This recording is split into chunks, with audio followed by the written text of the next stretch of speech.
Stop dulu, jangan melakukan riset HP sebelum kalian tahu resiko ini. Di sini saya mau bahas.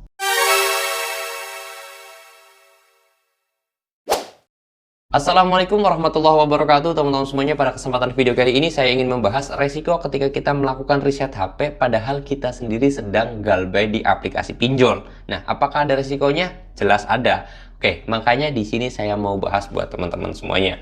Dan perlu digarisbawahi terlebih dahulu buat teman-teman semuanya, ini khusus yang galbay pinjol resmi OJK ya. Kalau yang pinjol ilegal itu sebenarnya tidak berpengaruh sama sekali atau tidak ada dampaknya sama sekali.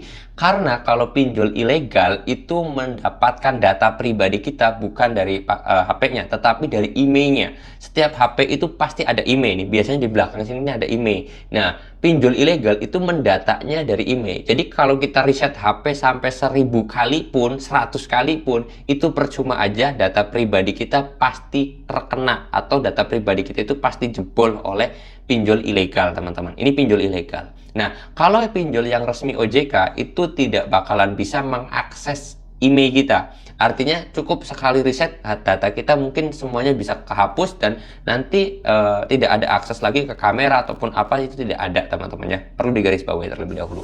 Nah, terus kemudian apa Bang resikonya ketika kita melakukan riset HP ketika kita sedang galbay pinjol? Resikonya bukan resiko buruk, tapi resiko yang sangat baik banget buat teman-teman semuanya.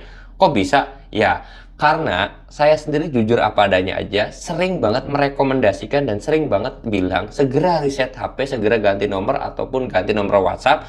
Karena ketika kalian itu melakukan riset HP, itu kalian bisa membersihkan data-data yang ada di HP kalian, atau setel ulang pabrik lah ya kasarnya, menghapus semua data.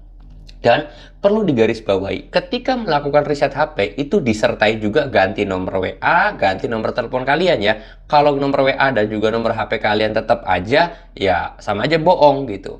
Ya, jadi ketika riset HP itu dalam artian kalian juga ganti nomor telepon, ganti nomor WhatsApp, baru kemudian riset HP. Nah, di sini keuntungannya apa? Risikonya, kalian itu bisa terlepas dari yang namanya teroran DC. Karena ketika kalian itu sudah mengganti nomor telepon, mengganti Gmail, mengganti nomor WhatsApp, kalian tidak ada lagi atau DC tersebut tidak punya kontak lagi ke kalian untuk menghubungi kalian atau untuk neror kalian gitu loh. Itu keuntungannya. Resikonya apa Bang? Resikonya itu bukan hal buruk tapi hal baik. Nah, kenapa saya katakan hal baik? Ketika kalian itu sudah tidak kena teror, tidak kena ancaman dari para DC pinjol, kalian akan lebih tenang, lebih enjoy, lebih relax lagi dalam hal menangani kasus-kasus pinjol ini. Dan kalian itu tidak lagi terkena ancaman. Banyak sekali orang yang stres gara-gara pinjol, depresi gara-gara pinjol, itu karena DC-nya menagih barbar. Atau DC-nya itu sering banget nelpon ke HP kalian, menagih ke WhatsApp kalian, menagih ke email kalian. Nah, dari situlah kalian stres, kalian akhirnya depresi, kalian akhirnya berusaha untuk terlepas dari itu dengan cara melakukan gali lubang tutup lubang, ya kan? Nah, dari situlah berbahaya kan. Nah, jadi ketika kalian reset, stop, langsung di stop. DC tidak bisa lagi menghubungi kalian. Bahkan bisa aja nanti menghubungi kontak darurat atau bahkan nanti bisa keluar kondar. Alangkah baiknya kalian ketika melakukan riset HP itu mengkondisikan kontak daruratnya. Jadi kontak daruratnya siapa? Syukur-syukur HP nomor kalian sendiri ya. Karena kebanyakan kalau orang mau minjol itu kontak daruratnya nomor HP sendiri. Nah, syukur-syukur kalau misalkan kontak daruratnya HP kalian berarti aman. Tapi kalau kontak darurat tersebut teman kalian, entah saudara, entah istri, entah suami, tolong banget bilang bahwasannya saya tidak kondisikan. Bilang aja ke kontak daruratnya, bilang aja kalau ada penagihan dari pinjol ini, kamu anggap bilang aja nggak kenal. Bilang ke kontak darurat kalian seperti itu. Bilang dulu, dikondisikan dulu, biar nanti pinjol itu benar-benar kehilangan akses untuk menghubungi kalian. Kalau pinjol tersebut tidak ada di lapangannya, itu akan jos banget dan itu menjadi hal yang paling bagus banget kalian lakukan, teman-teman. Tetapi memang kalau ada di lapangannya, kemungkinan besar tahu-tahu di lapangan tersebut datang ke rumah kita. Dan itu menjadi resiko kita ketika kita galbay kan gitu. Dan tolong ketika ada di si lapangan, jangan pernah kalian itu melupakan hal-hal ini. Pertama, tanyakan ID card, tanyakan surat tugas. Di situ surat tugas itu isinya ada nama kalian, tagihannya, alamatnya, itu harus dicek dulu. Terus kemudian sertifikasi penagihan itu harus ada, dan kalian juga boleh meminta KTP untuk dicocokkan ID card dan juga KTP-nya itu cocok apa enggak. Jangan-jangan dia pakai ID card orang lain terus nagih ke rumah kalian. Itu harus ya, kalian minta hal itu. Terus kemudian ketika ditanya kapan mau bayar, jangan pernah menjanjikan tanggal atau waktu yang kalian bisa bayar. Jangan.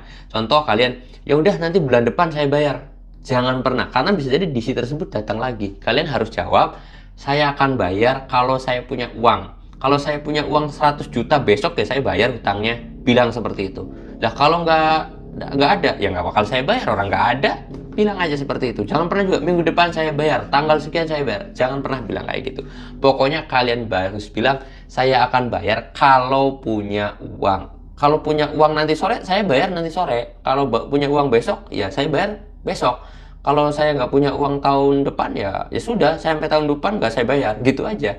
Karena ketika kalian itu menjanjikan tanggal ataupun waktu, itu bisa berbahaya banget. DC tersebut akan datangin lagi ke rumah kalian, seperti itu. Oke, mudah-mudahan video ini bisa menjawab atas pertanyaan teman-teman semuanya, dan mohon maaf agak sedikit panjang alurnya karena ini memang hal yang sering banget terjadi di lapangan. Oke, mudah-mudahan video ini bisa bermanfaat, dan kalau kalian suka dengan video ini silahkan di like, kalau nggak suka di dislike aja, nggak jadi masalah. Saya mau tutup dulu video ini dengan kata assalamualaikum warahmatullahi wabarakatuh.